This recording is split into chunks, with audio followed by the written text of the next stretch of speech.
Pero vamos a ver lo que dice Colosenses capítulo 1, versículo 15. Dice: Él es la imagen del Dios invisible, el primogénito de toda la creación, porque en Él fueron creadas todas las cosas, las que hay en los cielos, las que hay en la tierra, las visibles e invisibles, sean tronos, sean dominios, sean principados, sean potestades. Todo fue creado por medio de Él y para Él. Él es antes de todas las cosas y todas las cosas en Él subsisten.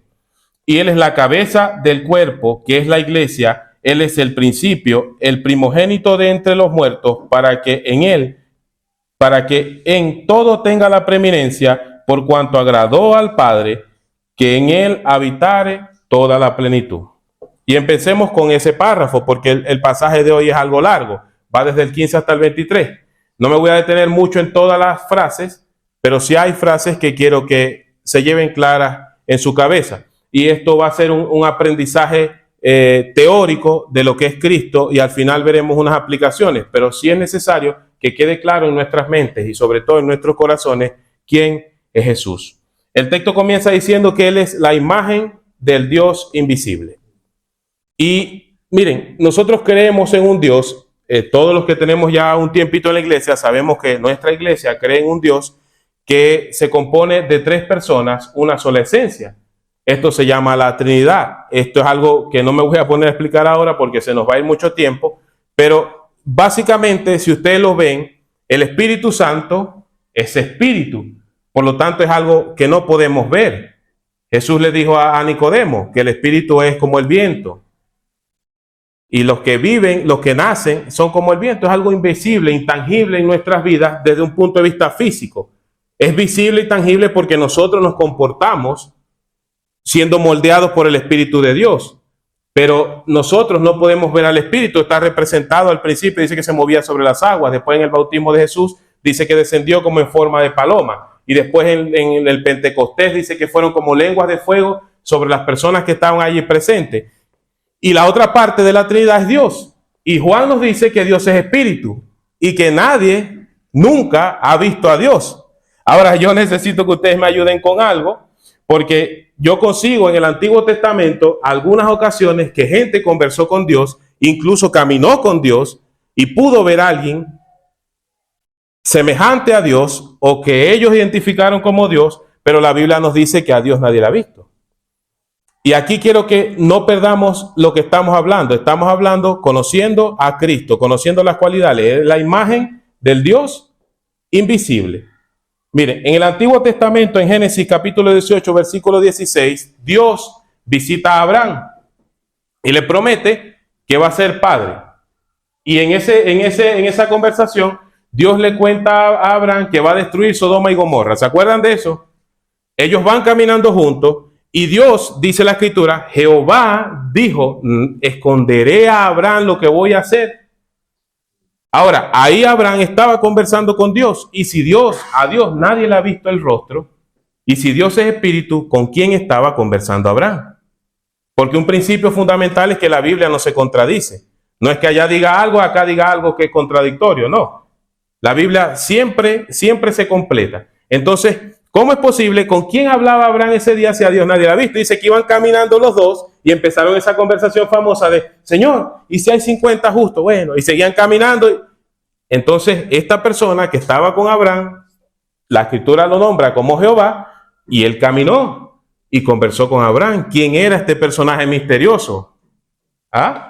Después, en el libro de Daniel, en el capítulo 13, en el versículo 24, vemos que el rey Nabucodonosor, el rey de Babilonia, y miren, este libro de Daniel, paréntesis, es bueno que ustedes lo lean siendo jóvenes, porque conta de unos jóvenes que fueron llevados a otro lugar y obligados, o intentaron obligarlos a acoplarse a ese lugar. Y Daniel y sus amigos se resistieron, y es el panorama que estamos viendo en el capítulo 13. El rey Nabucodonosor, que era el rey de Babilonia, había hecho una estatua y les dijo: si ustedes no se postran ante esa estatua cuando suenen los instrumentos, los vamos a echar ¿a dónde?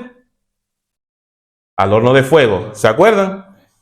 Y dijeron que habían calentado el horno de fuego más de lo habitual, que llamaron a los hombres fuertes del reino que los amarraran, y cuando los lanzaron al horno, se les quemaron las vestiduras a quienes lo lanzaron de lo caliente que estaba el horno. Pero miren lo que dice el versículo 24. Entonces el rey Nabucodonosor se puso de pie en un salto con asombro y preguntó a sus consejeros, ¿no eran 3 los que habíamos echado al horno?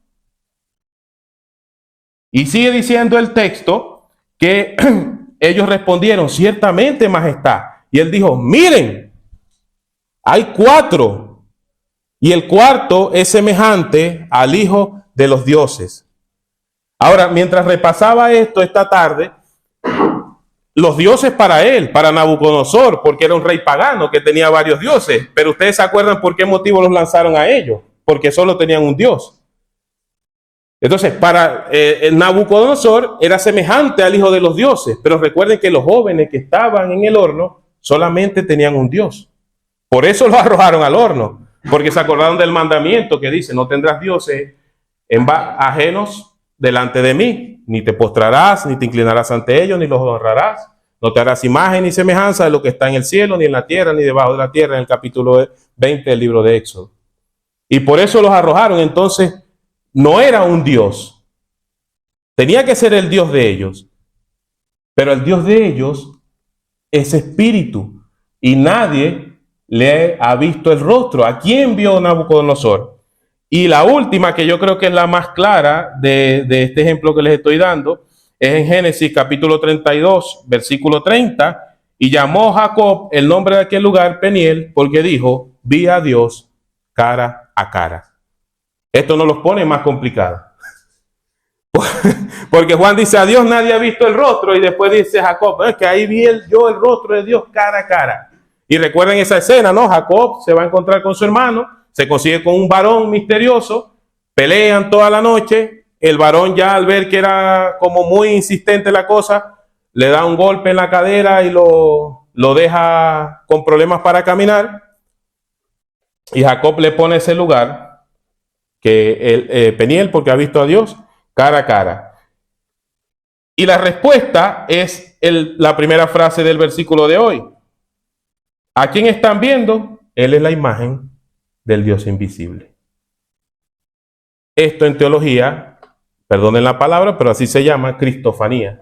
Cristo antes de ser encarnado. De modo que Cristo no solamente está en el Nuevo Testamento, también está en el Antiguo Testamento. Y ustedes me dirán, pero Ángel, te volviste loco si Cristo no había nacido. No, si Cristo nunca nació. El término correcto es se encarnó. Él se encarnó en la historia que leemos en el Evangelio para traernos salvación.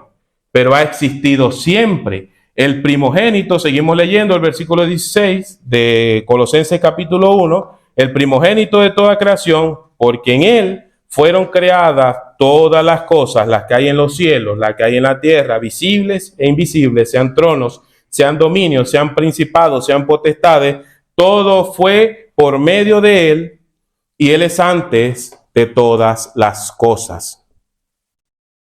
Esto es difícil de explicar, pero necesito que lo crean hoy.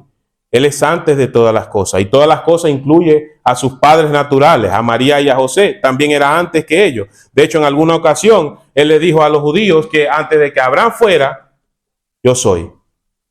Y recuerden que ese término yo soy se aplica en el Antiguo Testamento para Dios. Obviamente los religiosos de ese momento gritaron, el grito llegó al cielo, ¿no? Lo escuchamos hasta aquí. Pero Cristo siempre ha existido. Ustedes no tienen su confianza puesta en un niño nacido hace 2000 años en lo que hoy se conoce como Israel. Ustedes tienen su confianza en el Dios eterno que se encarnó hace 2000 años para permitirnos el paso al cielo. Por cierto, hay una palabra acá, el primogénito de toda la creación. Aquí me voy a parar rapidito porque es necesario que entiendan que aquí primogénito no significa que es el hijo mayor. Porque de acá se agarran ciertas personas para decir que Cristo es el primer ser creado por Dios. Esto no es así. Y les voy a demostrar con la Biblia. En el Salmo 89, 17, dice la Biblia que David es el primogénito de todos los reyes. Ahora, lo que hemos leído, la historia de David, sabemos que David no era primogénito. Es más, creo que era el hijo menor de Isaí. Recuerden cuando lo va a buscar el profeta, el más pequeño de todos, no es el primogénito. Por lo tanto, la palabra primogénito no siempre significa que es la primera persona creada. Y alguno dirá, bueno, pero es que David fue el primer rey de Israel. Error. El primer rey de Israel fue Saúl. De hecho, David ni siquiera tenía nada que ver con Saúl, porque dijéramos, bueno, pero es que es el hijo mayor de Saúl. No, tampoco. De hecho, el hijo mayor de Saúl no se la lleva muy bien con Saúl por causa de David. Entonces, tenemos un primogénito que no es el primer hijo, que no es la primera persona creada, pero el mismo Salmo 89, 17 dice, el más excelso de todos los reyes de la tierra. Y aquí le damos sentido a la palabra. La palabra primogénito en este pasaje significa que está por encima de todo lo que hay, y lo completa diciendo que todo lo que fue creado es por medio de él. ¿Y para quién? Para Cristo. Seguimos leyendo. Bueno, hay dos cositas por las cuales ustedes deben entender que el primogénito es Cristo, y lo primero es que tiene todos los derechos del Padre. Hay una oración que a mí me gusta mucho que hace Jesús en Juan capítulo 17, y él ora por sus discípulos. Jesús orando por sus discípulos, y no solamente por los que estaban ahí, porque literalmente él dice, y por los que han de creer por el testimonio de esto. Es decir, oró por ustedes. ¿Sabían eso? En Juan capítulo 17 Jesús ora por nosotros. Y dice esto, yo ruego por ellos, no ruego por el mundo, sino por los que me diste, porque tuyos son, y todo lo mío es tuyo, y todo lo tuyo es mío, y he sido glorificado en ellos. Dios no comparte su gloria. Por eso el mandamiento dice, no tendrás dioses ajenos a mí, porque Dios es único, Él no comparte su gloria. Y Jesús está diciendo, todo lo tuyo es mío y todo lo mío es tuyo. ¿Se atreverían ustedes a decirle a Dios eso? Podemos decirle que todo lo nuestro es de Él, pero cuidado con nosotros decirle a Dios que todo lo de Él es de nosotros, porque Él es un Dios que no comparte su gloria. Nosotros no estamos al nivel de Él, pero Cristo sí lo estaba. Cristo es el epicentro de todo el universo. O hay mucho énfasis hoy en las iglesias sobre las personas. Y el énfasis de la iglesia no es en las personas. Yo sé que esto no es muy amoroso de mi parte decírselo a ustedes, y de verdad quisiera decirles otra cosa, pero no puedo. El énfasis de las iglesias no somos nosotros. El énfasis de la iglesia es Cristo. Él pagó por la iglesia con su vida. Él planificó el proyecto de iglesia desde la eternidad. Y Él se encargó que eso se cumpliera, llamándolo a usted y a mí a servir en su iglesia. 18, al respecto de lo que estaba diciendo, versículo 18, Él es la cabeza del cuerpo, que es la iglesia. Él es el primogénito de entre los muertos, para que todo tenga preeminencia. 19, por cuanto agradó al Padre que en Él habitase la plenitud. Cristo es la cabeza de la iglesia. Él es el que gobierna la iglesia. Él es el dueño del rebaño. No soy yo, no es el pastor. A pesar de que amemos a nuestro pastor, obedezcamos a nuestro pastor, él lo dijo en una reunión que tuvimos hace unos días, él no es el dueño, él trabaja para el dueño. Cristo fue el que se entregó por nosotros, fue el que pagó el precio, y Él es el que gobierna eso. Ahora, en cuanto a ustedes, con lo que dije hace un momento, de que no éramos nosotros el epicentro, las personas, eso es cierto, pero también es cierto que no fuera tan excelente el servicio si ustedes no estuvieran acá. Y ahí la importancia de ustedes para el reino de Dios. Es que cuando Cristo diseñó la iglesia, Él ideó que todos fuéramos miembros, y usa el ejemplo del cuerpo y dice, el ojo no le puede decir a los pies no te necesito, un brazo al otro no le puede decir no te necesito, y habla de los miembros más débiles que son cuidados mejor, y los miembros más deshonrosos que son cuidados con más honra, para que si uno se siente, todos lloremos con él. Y ese es el proyecto de la iglesia. Por lo tanto, agradezco a Dios por la vida de ustedes y por el servicio que prestan a TVB el día de hoy y por su asistencia. Y si es cierto que para Dios no somos nosotros absolutamente necesarios, porque Él es el creador de todo, y como lo dijo en la entrada triunfal, cuando los religiosos le decían, Señor, manda a callar a tus discípulos, Él dijo, si yo los mando a callar, las piedras van a hablar. Jesús es capaz de lo que Él quiera. Él creó el universo, todo lo que se ve y lo que no se ve. Pero ese mismo Dios, ese mismo Jesús, pagó en la cruz por cada uno de nosotros. Y eso para mí, a ustedes lo hace muy importante. Y estoy seguro que también para TVB y los líderes. Digámoslo así, por cada uno de ustedes hay una gota de sangre de Cristo. Y eso los hace preciosos, los hace valiosísimos para nosotros como iglesia. Versículo 18, y Él es la cabeza de la iglesia. Y el 19 dice, por cuanto agradó al Padre que en Él habitase toda la plenitud, por medio de Él, y por medio de Él reconciliar consigo todas las cosas, así las que están en la tierra como las que están en los cielos, haciendo la paz mediante la sangre de la cruz. Y dice el siguiente versículo, y a vosotros también, que erais en otro tiempo extraños y enemigos en vuestra mente, haciendo malas obras, ahora os ha reconciliado. Ahora, para que no perdamos la sintonía de donde venimos, ¿no? Empezamos preguntando quién era Cristo. Vimos en las Escrituras que Cristo siempre ha existido, que Él es Dios, que la gloria de Dios está en Él, el poder de Dios está en Él.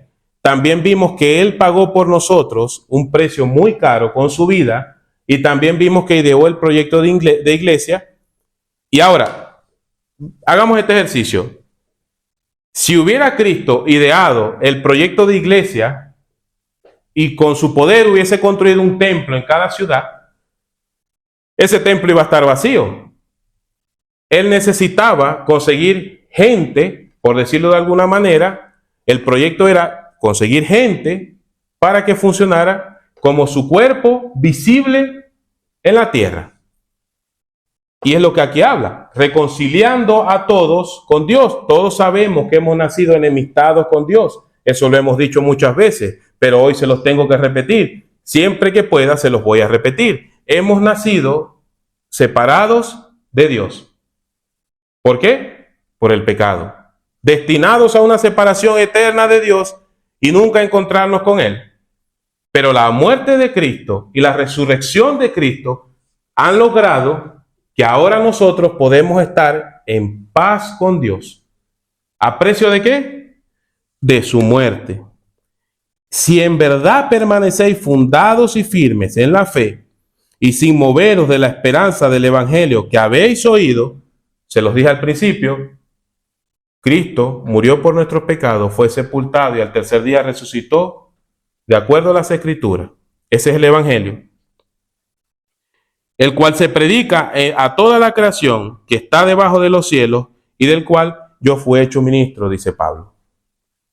Entonces, muchachos, en resumen, hoy hay muchas religiones, filosofías, sistemas de pensamiento, no sé cómo más se pueden llamar, ahí ustedes sabrán, grupos, sectas, en fin, lo que quieran, corrientes de pensamiento, no sé, modas, que nos afirman que tienen la verdad.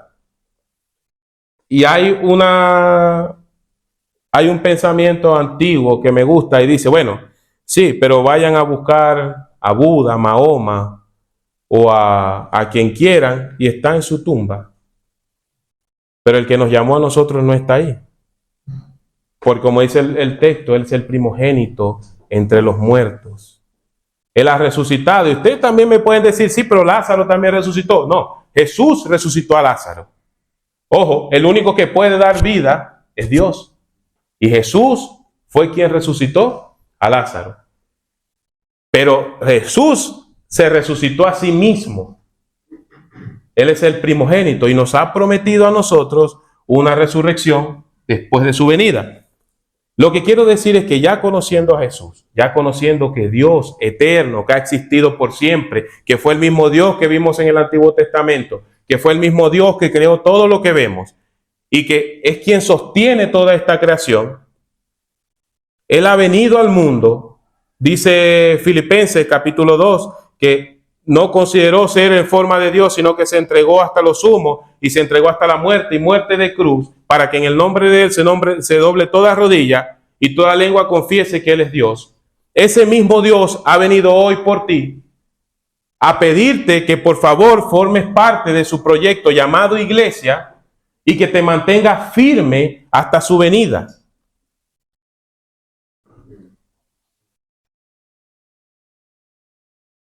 Hoy yo amanecí, ayer tenía un poco de gripe, hoy estoy peor.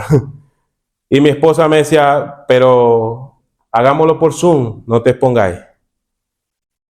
Miren, si Cristo, siendo Dios, se entregó en la cruz por nosotros, ¿con qué podemos pagar nosotros ese sacrificio? Y lo único que Él nos pide es que permanezcamos firmes, fundados en el Evangelio. Jóvenes, hoy van a recibir ustedes empujones para sacarlos del camino en el que el Señor los ha puesto. Les ruego que cuando vengan esos empujones, llamado filosofía, llamado moda, llamado igualdad, llamado lo que ustedes quieran, justicia social, lo que ustedes quieran, se aferren a la roca que es Cristo. Él no va a dejar que se avergüencen. Como allá en el libro de Daniel, esos jóvenes se mantuvieron firmes a sus convicciones y dijeron, no nos vamos a arrodillar delante de una estatua falsa, de un Dios falso. Y me gusta ese pensamiento porque en Daniel capítulo 3 lo pueden leer. Ellos dicen, porque Dios nos puede salvar del horno de fuego. Pero si Él no nos salva, no importa, porque vamos a obedecer hasta el final. Ese es el pensamiento del joven cristiano. Van a venir tormentas, van a venir aflicciones, vamos a hacer fome, como dicen aquí en Chile, delante de la sociedad, pero manténganse firmes, peleen la buena batalla. El cristianismo, la vida en Cristo, es una carrera de relevos. Conocemos hermanos que ya están mayores, que ya pelearon su batalla y que han dejado la estafeta, han dejado el testigo de la carrera a los que van detrás. Los que van detrás en algún momento lo pasarán a mi generación. Y mi generación la dejará a ustedes, y ustedes a mis hijos, y mis hijos a sus hijos. Y eso será así hasta que Cristo venga. Pero es necesario que estén firmes, fundados en la roca que es Cristo, y no serán conmovidos. Recuerden en Mateo capítulo 7, al final Jesús nos da un ejemplo de un hombre insensato que edificó su casa sobre la arena y otro que la edificó sobre la roca. La roca es Cristo, Dios mismo encarnado que vino por ustedes y que oró en Juan capítulo 17 porque ustedes serían su rebaño y porque Dios los protegiera. Y les dice que como tú y yo somos uno, ellos también sean unos contigo. Ahí está Cristo, conózcanlo, la imagen del Dios invisible, ámenlo, enamórense de Él. Varones, jóvenes varones, no van a poder amar a sus esposas plenamente si no aman a Cristo. Jovencitas, no van a poder amar a sus esposos plenamente si no aman a Cristo. Él es el principio del amor. Ahí está Cristo. Enamórense primero de Él. Y todas las demás cosas van a ir bien. Pero enamórense de su Salvador. Vamos ahora. Señor, muchas gracias, Padre, por este grupo de jóvenes que ha llegado hoy aquí. Te ruego por ello, Padre, primero dándote gracias por la misericordia que has tenido con ellos, Señor, de rescatarlos, de sacarlos de ese futuro que era la muerte segura, Padre. Quizás ellos podían llegar a larga edad, pero al cerrar sus ojos se iban a encontrar con el castigo eterno. Pero usted, Señor, en su misericordia, se hizo carne, Padre, y ha venido por nosotros a llamarnos a su reino. Gracias, Señor, por TVB, porque nos permite reunirnos como hijos suyos a aprender de su palabra. Señor, te pido perdón en mi nombre, Señor, y en el nombre de cada uno de ellos por cualquier pecado que hayamos cometido hasta hoy, Señor. Te rogamos, Padre, porque tu nombre, Señor, no sea blasfemado por nuestras acciones, Padre. Y te damos eternas gracias, Señor, porque has dejado tu palabra y has enviado a tu Hijo en rescate por nosotros. Ahora te ruego por estos jóvenes, Señor, que están al alcance de mi voz, para que ellos puedan verte como el ser más hermoso de la tierra, Señor. y sucumban delante de tu amor, que es eterno, que es infinito, y puedan enamorarse profundamente de Cristo, Señor. Podamos, Padre, amarte con toda nuestra célula, con lo más pequeño de nuestro cuerpo, podamos aferrarnos a ti. Y que cuando venga la tormenta, que cuando venga la tentación, que cuando venga, Señor, esos empujones que nos quieren sacar del camino, podamos ver a nuestro amado Señor, a nuestro amado Cordero caer a sus pies y decir: ayúdame, Padre. Necesito que me ayudes. Él es la roca fuerte. Él es la fortaleza. Él es quien compró la iglesia, quien nos perfeccionará hasta el día de su venida y quien nos espera al otro lado, Señor, con un abrazo, diciéndonos: bienvenido a casa. Ayúdanos, Señor, a estar firmes hasta el día que usted nos llame con usted o que venga por nosotros. Pongo en tus manos a estos jóvenes, Señor, en el nombre de Jesús. Amén.